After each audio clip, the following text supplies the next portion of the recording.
A very good evening to all of you. On behalf of Yashoda Hospital from the Department of Pulmonology, I welcome you all for today's webinar that is on end-stage lung diseases. At the outset, I am very much thankful to Dr. Vimi Varghese, our transplant pulmonologist from Yashoda Hospital, who has arranged this webinar and making me the part of this program. So today's webinar is Infection in End-Stage Lung Diseases. Can we make a change? I am Dr. Gangadhar Reddy Mallu, Senior Consultant Pulmonologist at Yashoda Hospital, Secunderabad. I am the moderator for today's session. So today's program consists of, we have two talks by two senior faculty. One that is Interpreting Infective Biomarkers, the first talk by Dr. Harjit Dhumra, who is a senior pulmonologist from Ahmedabad, and the second talk, the Prevention of the Infections by Dr. Monalisa Sahu, who is the consultant in infectious diseases from Yashoda Hospital, followed by question and answer session. So a brief note about the end-stage lung diseases. So end-stage lung diseases, they refer to advanced and severe conditions that severely impair lung function and significantly impacts the person's quality of life, and it is associated with high morbidity and mortality. And these some of the common end-stage lung diseases, they are severe COPD, extensive diffuse parenchymal lung diseases, interstitial lung diseases, and advanced cystic fibrosis, or sometimes even advanced bronchiectasis, advanced lung cancer, even end-stage sarcoidosis also. So in these end-stage lung diseases, these patients have weakened immune system and they're very much prone for the infections like pneumonia. They may develop exacerbation of their underlying conditions, or they may have some viral infections, or they may develop fungal infections, and even tuberculosis also in this part of the country. So prevention of these and prompt diagnosis of these conditions is very, very essential. So in today's webinar, we are going to discuss about the infections in end-stage lung diseases, how we are going to diagnose it, what are the gadgets we have available. So for this, we have Dr. Harjit Dhumra, who is going to talk on the first talk.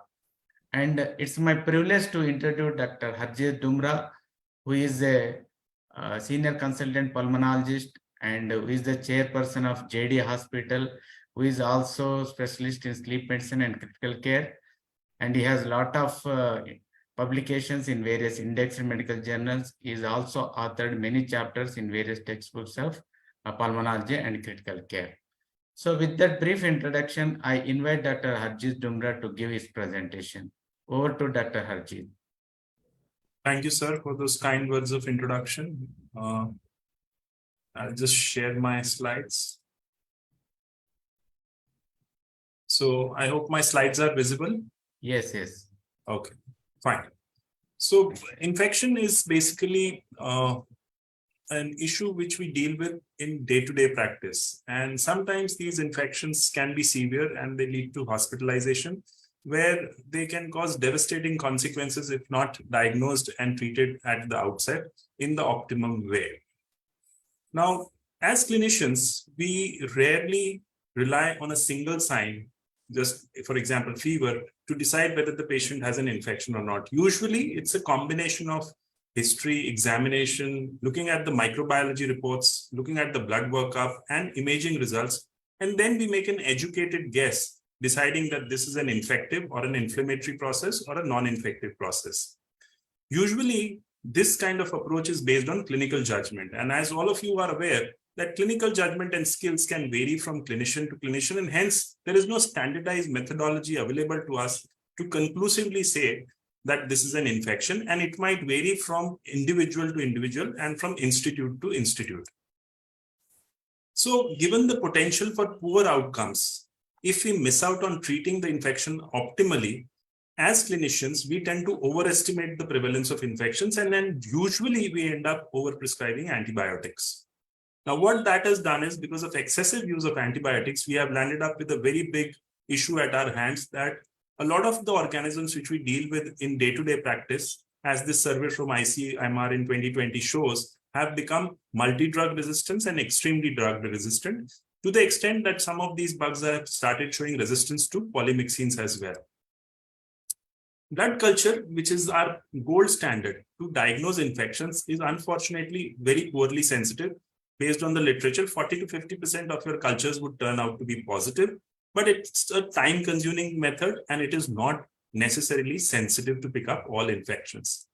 Hence, we need something better to identify these infections so that we can sort of pick them up early, not only pick them up early, but treat them at the outset optimally. And for these, we have started resorting to these investigations called biomarkers. These biomarkers are complements to our clinical judgment in isolation, they will not function optimally. So your clinical judgment plus a biomarker together would help you picking up an infection and differentiate it from non-infectious mimics. Now, these biomarkers could be diagnostic, where they help us differentiating between infectious and non-infectious process or from a viral or a bacterial infection. They could be prognostic for risk stratification or decide whether the patient will proceed on to have a mortality, or they could be therapeutic, where they help us in optimizing the drug, or they help us in de-escalating and practicing antimicrobial stewardship. Now, the biomarkers which we commonly use for infection and sepsis can be differentiated into two major headings. The first one is the ones which identify the host response to microbes, and the second which directly identifies the microbes, and this could be because by indirect evidence or direct evidence.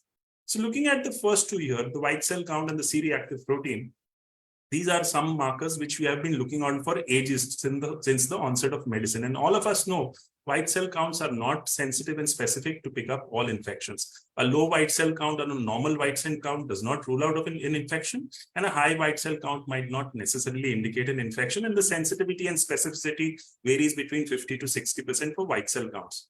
So we commonly look at toxic granules or an NLR ratio, or basically a shift to the left, more immature cells to identify infections when we are looking at white cell counts.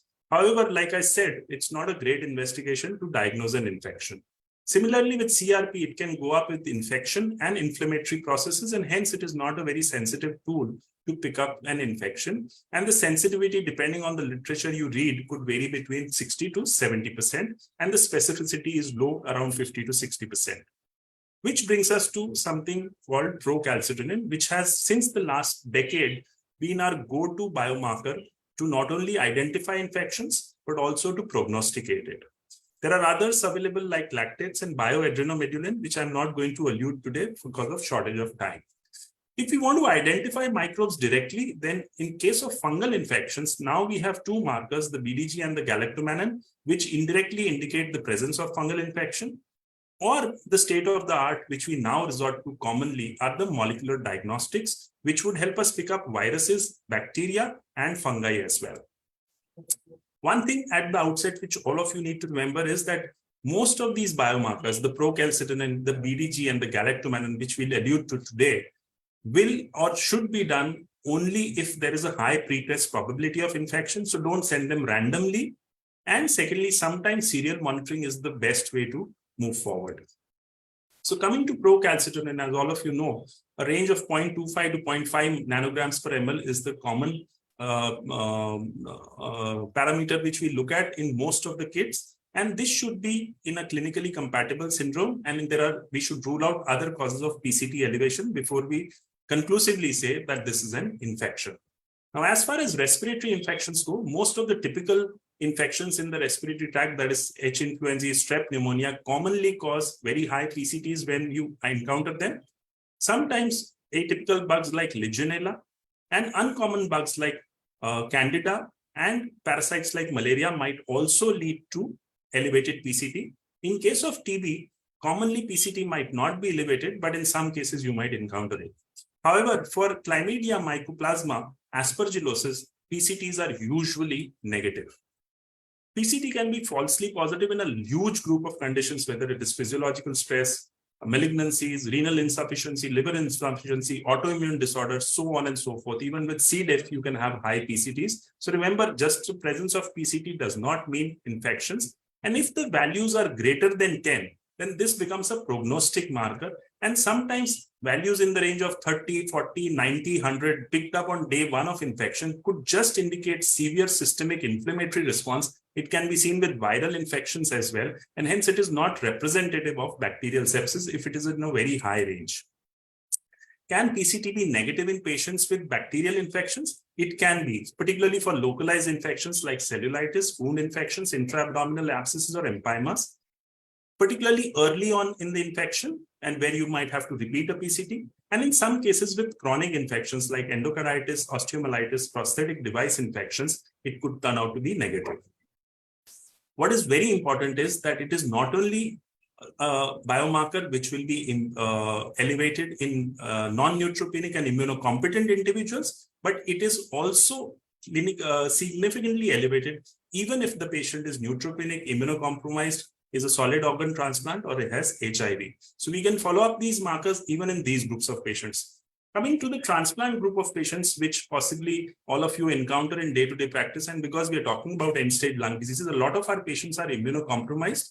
Now, this study which looked at the presence of PCT and CRP in the immediate post-transplant patients who have undergone a transplant surgery but have no presence of infection. What they were looking at was whether the immunosuppressants used can lead to elevation of biomarker or not, whether the surgery itself can lead to elevation of biomarkers or not.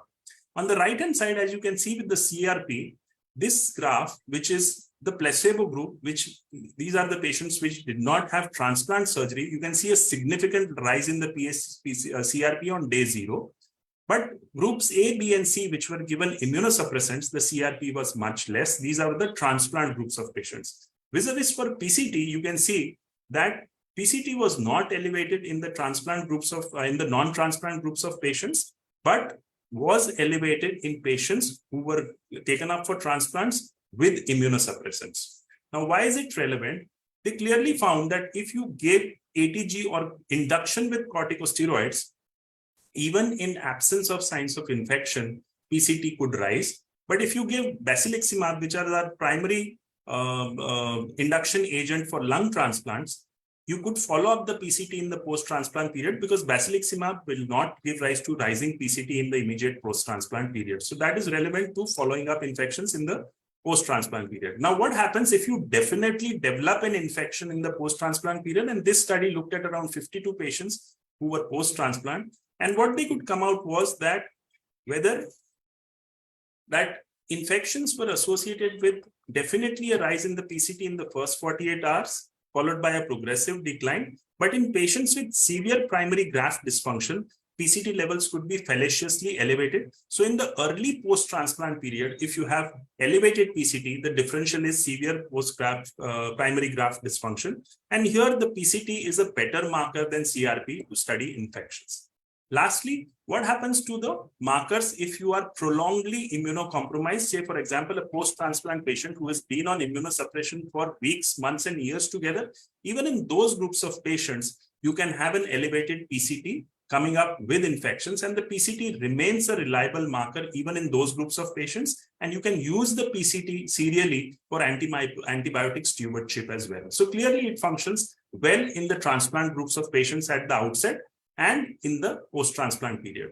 Now, like I said, serial assessment is the norm in most of these patients. The PCT, as I just mentioned, can be used for prognostication if the level is very high, and it can be used for antibiotic de-escalation and stewardship, particularly if the level falls by greater than 80% to the normal range after starting an antibiotic. However, if the level is persistently high or progressively increasing, you might need a change of antibiotics. Most important, when you think of PCT and a diagnosis of infection, that should not be the only criteria for antibiotic initiation. So even if the PCT is normal, but you have a strong clinical probability of infection, the first antibiotic should be fired at the outset, and then you can reanalyze your situation. And if you believe that this PCT is reflective of a viral or a non-infective process later on down the line, you might de-escalate. The PCT has significant sensitivity and specificity, as you can see in this meta-analysis, which included around 30 studies. But what is interesting is that this meta-analysis studied PCT in invasive fungal infection. And here it has a negative predictive value in the sense that if you have a normal PCT in a patient with infection, it favors the possibility of fungal infections also. So a negative PCT in an appropriate surrounding where you suspect an infection could be suggestive of fungal infections. CRP basically is more sensitive and helps in diagnosis in some patients, but the PCT is more specific. If you are prognosticating your patient, a combination of CRP and PCT would be better markers of prognostications. Now, all of us know that CRP and PCT can help us suspect an infection, but they don't identify the microbe and they do not predict antimicrobial resistance. And hence, we need the state-of-the-art tests to identify these microbes, particularly in the end-stage lung disease patients who might be immunocompromised as well. And hence, we resort to something which we call multiplex PCRs. These multiplex PCRs are quick. They give us results within a few hours, and we can identify multiple pathogens through a single test. Now, in community-acquired infections, this is the panel which some of the companies are marketing, which would include a lot of viruses and some of the community-acquired bacteria, and these are clearly picked up early. Where do we use them? Say, for example, you can use them for de-escalation of therapy. For example, if you have a virus which is detected, you might withdraw the antibiotic. If you have a typical bug like strep pneumoniae coming up, you can withdraw the macrolide from the regimen. And you can always narrow down the spectrum depending on the bug you have identified. So maybe in the community-acquired settings, a multiplex PCR helps us not only in optimizing therapy, but de-escalating drugs. While particularly for hospital-acquired infections, the indication is completely different. This helps us pick up the bug faster because the cultures take at least 48 hours to identify the bug. It not only tells us about the bug, sometimes you can pick up the genes which lead to resistance, and this also helps us in optimizing antibiotic therapy. Now, this is the wide array of bugs which we can pick up from a multiplex PCR, which we usually send in hospital-acquired infections, and this will include gram-positive, gram-negative, atypical, mycobacteria, fungi, and viruses. Not only that, it tells us the mechanisms of resistance for some of these bugs, helping us narrow down the antibiotic to the optimum. So there are several advantages for the multiplex PCRs in today's world. First and foremost, if you are wanting to triage your patients in the hospital, if you've had a patient with COVID, you obviously go for isolated precautions, and the PCR helps us pick it up early.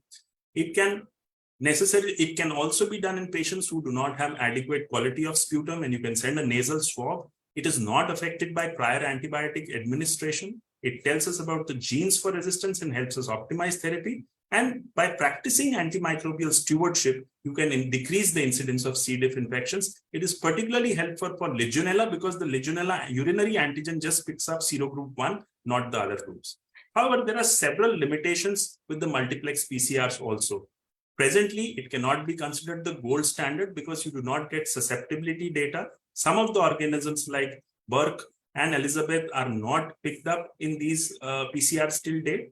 It cannot differentiate between colonizers and true pathogens, particularly from non-sterile sites like sputum and urine. If you identify polymicrobial bugs, so more than one bug, it's very difficult to be sure which is the true pathogen. The quality of the sample, as all of you would understand, would dictate the results.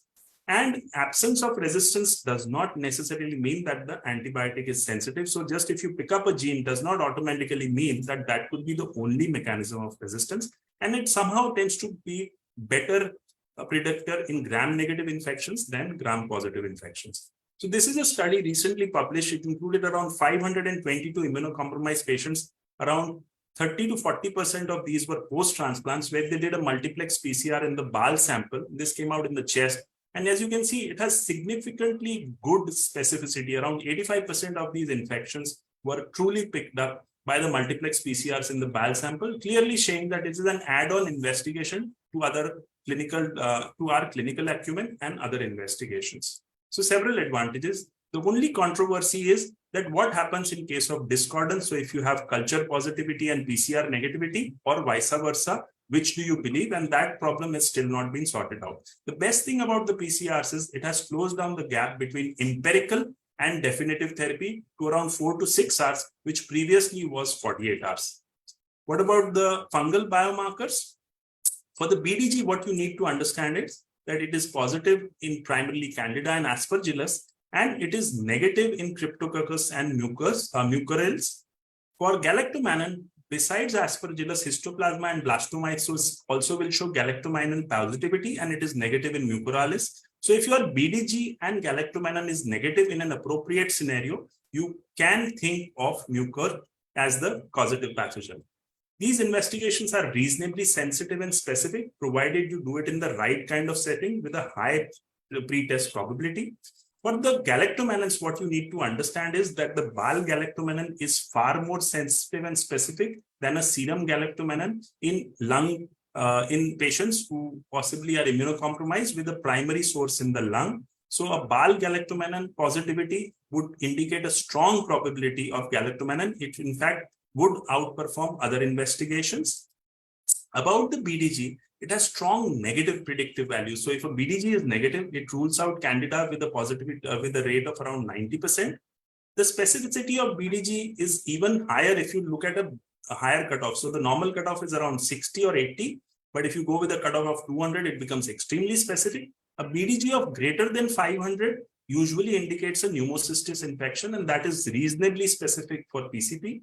And a BDG antigenemia is superior to other models of Candida prediction. So a BDG and a galactomannan in the post-transplant situation in patients of end-stage lung disease with a lot of immunosuppressants have made our life quite simpler in predicting fungal infections. So to end my session, remember that antibiotics are a shared resource, and what you do in your ICU can affect the resistance in my ICU.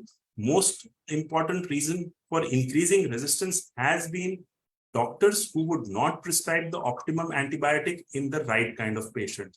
So if we do our job well, resistance would probably decrease, and these biomarkers and multiplex PCRs would help us perform our job a little better than what we have been doing in the past, and hence resort to them in the appropriate situations for better decision making. I thank you for a patient listening, and I'm open to questions. Thank you very much, Dr. Harjit. That was an excellent talk, and it is always a pleasure to listen to you.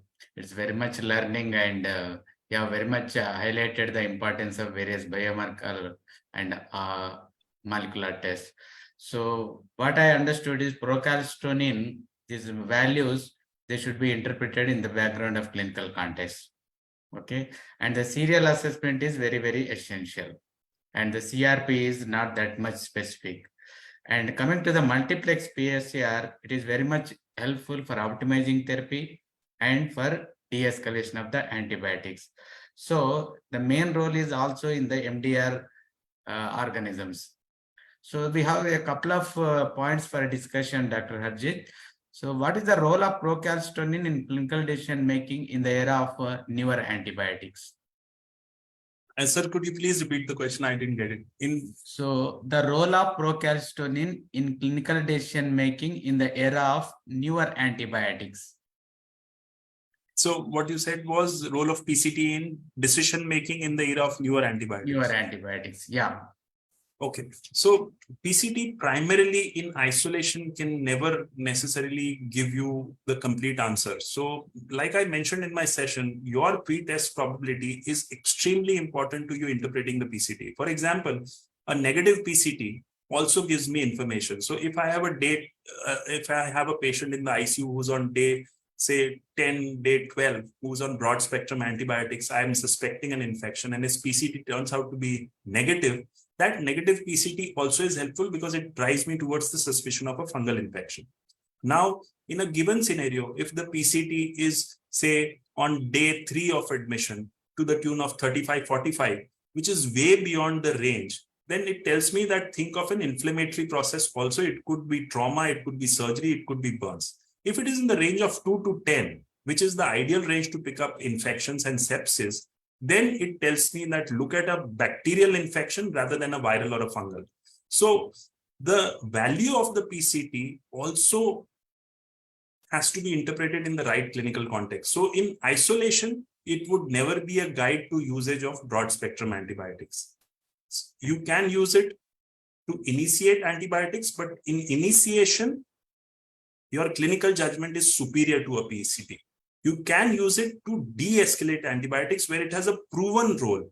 that if your PCT is decreasing by more than 80% from the baseline, you can withdraw an antibiotic or you are on the right track. And if you want to counsel your patient's relative regarding the prognosis, then a persistently elevated PCT will help you do that. So it has a role in optimizing antibiotic, but not in its individual capacity. That's a great explanation, Dr. Harjit. So anyway, you have already answered. Just for audience sake, I am just repeating this question. So is it different in post-lung transplant patients? Just one word. So PCT is useful in post-transplant patients also. It cannot be interpreted as crystal clear as with non-transplant scenarios. But like I said, we've learned to use it in the post-transplant setting. In some patients where the induction agent is, like high-dose steroids, or for example, ATG or rituximab, it might be fallaciously high. So it might not work very well in those patients. If the patient is on routine immunosuppression, a combination of steroids, tacrolimus, and mycophenolate, then it is reliable.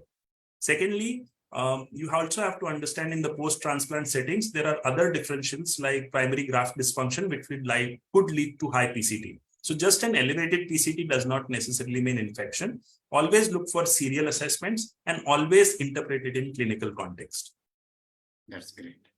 So just one word regarding this biofire pneumonia panel. So what is the false positivity rates and in what clinical scenario do you recommend?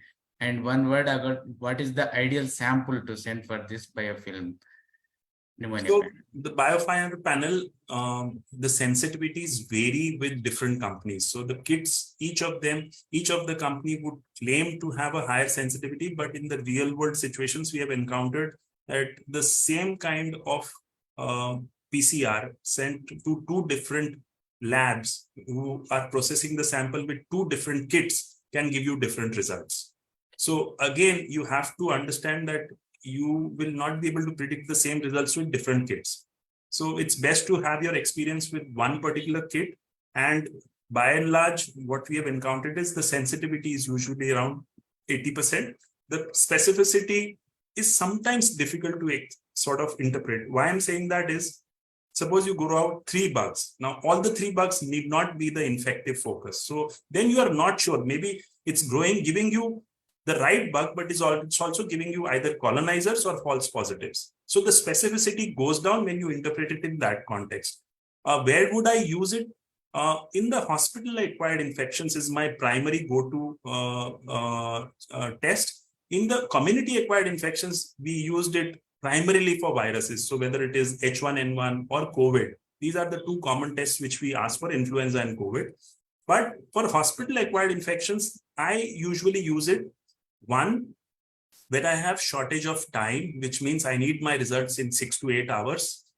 The patient is already on broad-spectrum antibiotics, and I need to know whether I'm on the right track or not. 2, if in a patient who has suspicion of infection, but my cultures turn up to be negative for some reason, it could be a fastidious bug, it could be a fungal infection, which I'm not picking up. 3, if basically, sometimes I also send blood samples with biofires, although the sensitivity and specificity of the blood samples is not necessarily as reliable as the sputum or the nasopharyngeal swabs, but in certain culture negative infections, where you basically know that this is an infective process, but you're not growing any bug on the blood culture, you send it. So even in infective endocarditis, it might be a clue. It might not be very reliable, but it can definitely give you a clue. About the sampling, as far as respiratory samples are concerned, the better the sample, the better the result. So if you can get a lower respiratory sample, it is always better. The nasopharyngeal swab is prone to fallacies depending on the person, the lab technician taking the samples. So I would always recommend swab the nose, swab the throat as well. And basically it should be reasonably depth and there should be multiple passes before you can send the sample. If you can get a BAL, it is excellent because it will be more specific. As far as blood-based PCRs are concerned, send them not as your primary way to interpret an infection, because we have burnt our hands where sometimes there is discordance. The blood culture is negative and the PCR is positive, and in occasional cases, the blood culture is positive and the PCR is negative. which is something very difficult to interpret. How can a PCR be negative? What I have interpreted is that gram-positive bugs would be less likely to be picked up with blood-based PCRs because they have a thicker cell wall. So lysis of the gram-positive bug is less common, and that's why the PCR might miss it. But for gram-negative bugs, it is more specific. And presently, there is no standardization or no specific guideline to base your decisions on blood-based PCRs. So use it along with blood cultures. Don't use them independently, at least for the time being. Thank you. Great, great. So with that, now we'll move on to the next topic, that is prevention of infection, importance of vaccination and end-stage lung diseases. So to give this talk, we have Dr. Monalisa Sahu, who is the consultant in infectious diseases at Yashoda Hospital, Hyderabad. She has graduated from MKCG Medical College, Odisha in 2009. She has completed MD from AIMS, New Delhi, 2016, and DM in infectious disease, same from AIMS, New Delhi in 2020. She has many publications in many indexed journals. She has given many talks on various national and international platforms. She has received many awards for her presentations. So with that, may I request Dr. Monalisa Sahu to give your presentation.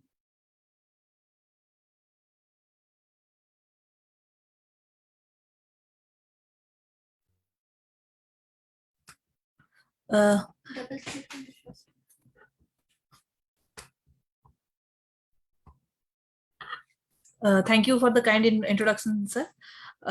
As Dr. Harjit has already described how we go about the diagnosis and use the biomarkers appropriately in diagnosing the various infections which can lead to the exacerbation of the end-stage lung diseases.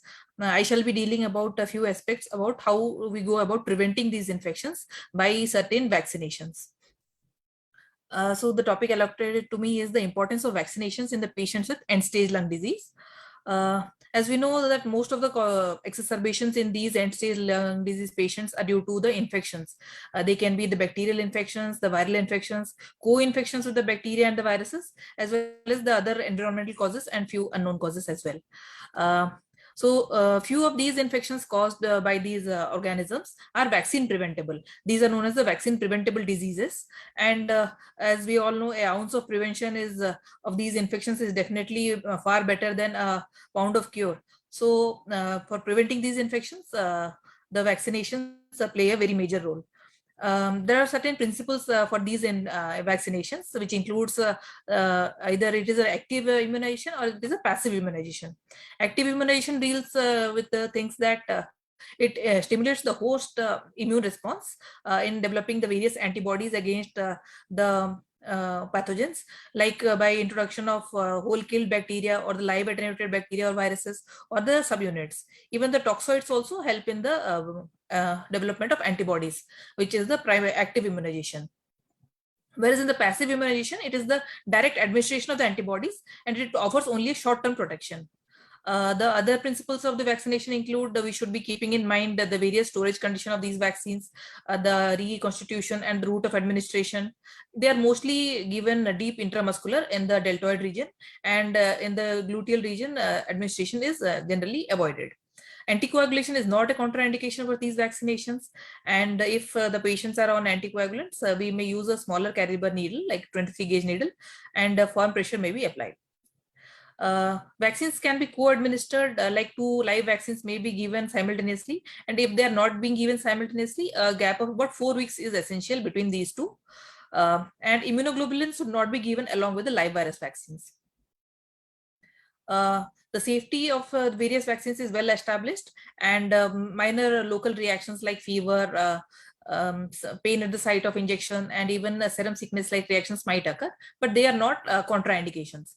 Severe hypersensitivity reactions such as anaphylaxis or severe neurological complications or presence of allergy to any prior constituents of the vaccine in an earlier occasion, or administration of live virus vaccines to immunocompromised patients, they are definite contraindications for the various vaccines.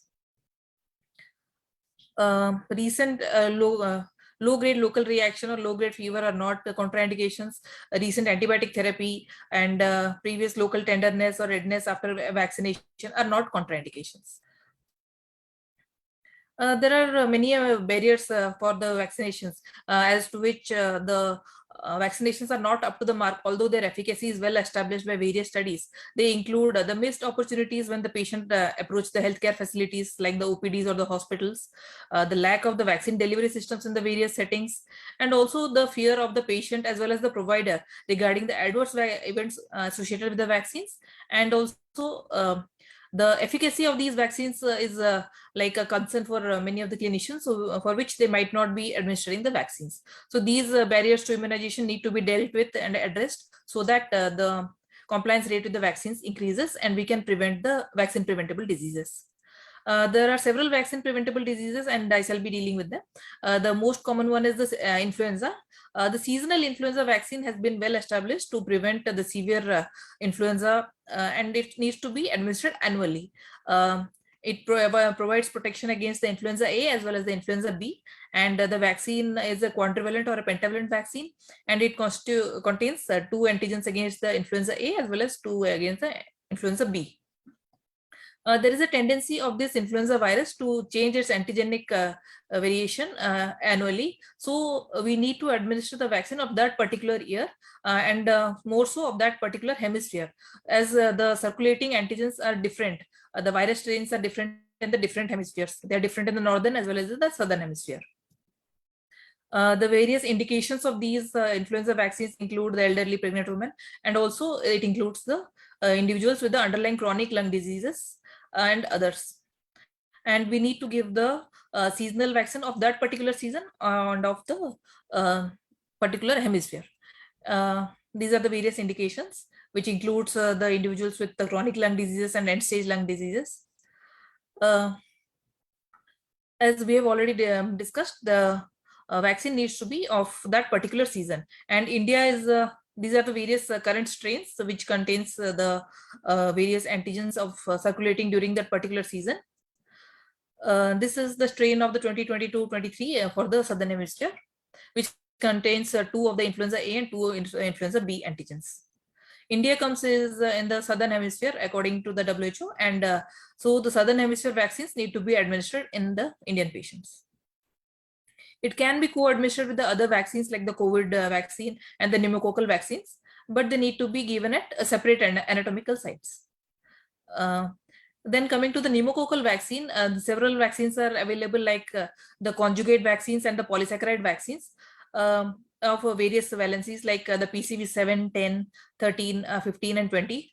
The ones more available with us are the PCV 13, the conjugate vaccine, as well as the PPSV 23, the polysaccharide vaccine. This table enumerates the various differences between the polysaccharide as well as the conjugate vaccine. The immune response with the conjugate vaccine is long lasting, whereas that with the polysaccharide vaccine is shorter lasting and has a lower immunogenic memory, as it does not activate the T cell immune system. The various indications of the pneumococcal vaccines include adults more than 65 years of age and the ones with the chronic lung conditions as highlighted. In conditions where the usefulness of this vaccine is under consideration, we may go ahead with vaccinating the patients with the pneumococcal vaccine, as the benefits definitely outweigh the risk of this vaccination.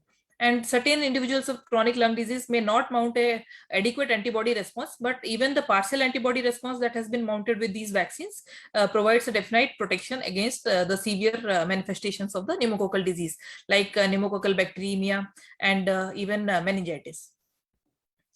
So coming to the thumb rule for the various the pneumococcal vaccine, the PCV 13 and PPSV 23 should not be administered the same visit, and there should be a gap of at least 8 weeks between the administration of PCV 13 followed by PPSV 23. And the PCV 13 has an immunogenic memory, and only a single dose needs to be administered. Whereas for PPSV 23, the duration of immunity provided is lower, so a booster repeat dose needs to be given at every 5 years. And if the individual has already taken a PPSV23, we should be giving a dose of PCV13 after about 1 year of the vaccine. So the chronic lung disease patients come under the category A, where the vaccine both needs to be given. If the person has already received a PPSV23 about 5 years back, then we need to give a repeat dose of PPSV23. And if he has received only PPSV23, we can give one dose of PCV13 after about 1 year, and a repeat dose of PPSV23 after about 5 years of the previous PPSV23 dose. Coming to the other vaccines, the hepatitis B vaccine, it is like the chronic lung disease patients are not at a higher risk as compared to the other patients, but it is a vaccine preventable disease, even these individuals who have not been vaccinated previously or are non-responders to the vaccine should be offered the vaccine. Coming to the zoster vaccine, the newer vaccine, the recombinant zoster vaccine, the Shingrix has come up, and it has been indicated in benefits have been seen in preventing the post-herpetic neuralgia as well as the shingles reactivation in these group of patients. 2 doses need to be administered about at least 2 months apart, and they have been shown of definite being helpful in the patients with chronic lung disease in preventing the exacerbation of the shingles. This table enlightens about the differences between the live zoster vaccine and the recombinant zoster vaccine, the Shingrix. So as you can see, the efficacy of these vaccine is pretty high, about to the tune of about 96% in preventing shingles, and also prevents post-herpetic neuralgia in about 91% of the cases. And it is of help in the patients with chronic lung disease as well. Coming to the other vaccine, the Tdap vaccine, which provides protection against the tetanus, diphtheria, and pertussis. The individuals who have not been previously vaccinated can be offered the vaccine, although the patients with chronic lung disease are not at a higher risk as compared to the other patients. But since it is a vaccine preventable disease, they can be offered the Tdap vaccine. 3 doses, if a person has not been vaccinated previously, 3 doses can be offered. The first dose and second dose about 4 weeks apart, and the second booster dose being about 6 to 12 months later. Typhoid is also a vaccine preventable disease to a great extent. We have with us the typhoid TCV, the conjugate vaccine, which provides protection about 80 to 85% of the cases, and it provides protection only against the Salmonella typhi, but not against the Salmonella paratyphi. And it is a single dose vaccine given IM, and a booster dose can be given every 3 years. Coming to the meningococcal vaccine, it can be offered to the individuals with chronic lung disease who are going to areas where there are chances of outbreak or ongoing epidemic is there. Then the meningococcal vaccine can also be offered to them. So these are the various vaccine preventable diseases, and this table provides what is the dosage of the various vaccines and the route of administration. In solid organ transplant patients, there are certain principles which need to be kept in mind, like the inactivated vaccine course should be completed 2 weeks prior to the transplant, and the live vaccine should be given at least 4 weeks prior to the transplant. And in the post-transplant patients, the inactivated vaccines should be given at least 3 to 6 months later, as these patients being on immunosuppression might not mount adequate antibody response. So they should be the post-transplant, a duration of about 3 to 6 months is advised for administration of these vaccines. The influenza vaccine is recommended in all the transplant patients. The hepatitis B, we can give those with non-protective titers of anti-HBs antibody. We can give a rapid course of the vaccination, like at a duration of 0, 7, and 21 days. And for the post-transplant patients, a higher dose of the anti-hepatitis B vaccine is recommended. And for the pneumococcal vaccine, the PCV13 needs to be administered first, followed by 8 weeks later with the PPSV23. And the transplant candidates of about 50 years of age should definitely receive the recombinant zoster vaccine, as it prevents both shingles as well as post-herpetic neuralgia. So these are the various vaccine preventable diseases that can be dealt with adequately with administering the vaccines timely. Thank you. Thank you, Dr. Monalisa. That was an excellent presentation. You have clarified many myths and facts regarding vaccinations. So there are certain points for discussion. Just to start with that, what are the challenges you have observed when giving while prescribing vaccinations? We have to counsel the patients more regarding the necessity of the vaccination in the end-stage lung disease patients, because the concept of vaccination in the adult patients is not very well taken in our community. So, but after the advent of COVID, the situation is different, because people are more accepting nowadays that regarding the preventive vaccines. So, and timely administration of the vaccines, and the need of the boosters for the PPSB 23 and all that needs to be told to the patients.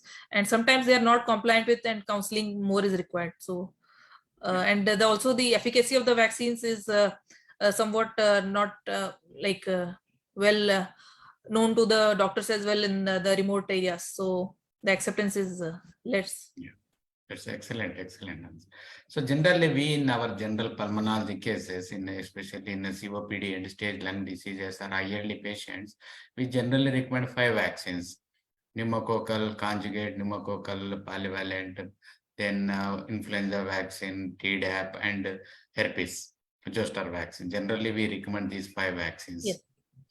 So in spite of giving this, some patients still come in exacerbations even after vaccination also. So any take on your opinion on this?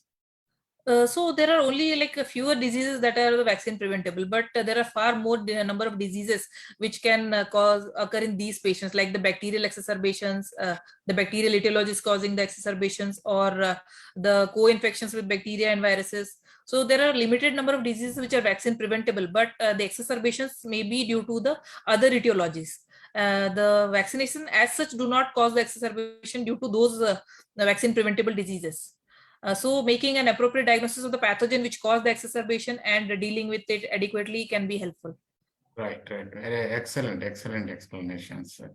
So there is a myth like when they take vaccine, they feel that they will not be getting any further exacerbation. There's a real myth. Though they may get infections, but the severity of the exacerbations will be less. Excellent. So we will now see any audience questions. So as such, I could not see any more audience questions. So with that, now we are coming to the concluding. So let me make some concluding remarks. So end-stage lung disease individuals are highly prone from various infections. So we must ensure these individuals to receive proper vaccination, which is very much crucial for preventing infections. And those who already have infections, so prompt diagnosis is very, very crucial. And these biomarkers and molecular tests are very much helpful, and they help in the timely diagnosis, also helps for the judicious use of the antibiotics. So with that, so we have come to an end of today's webinar.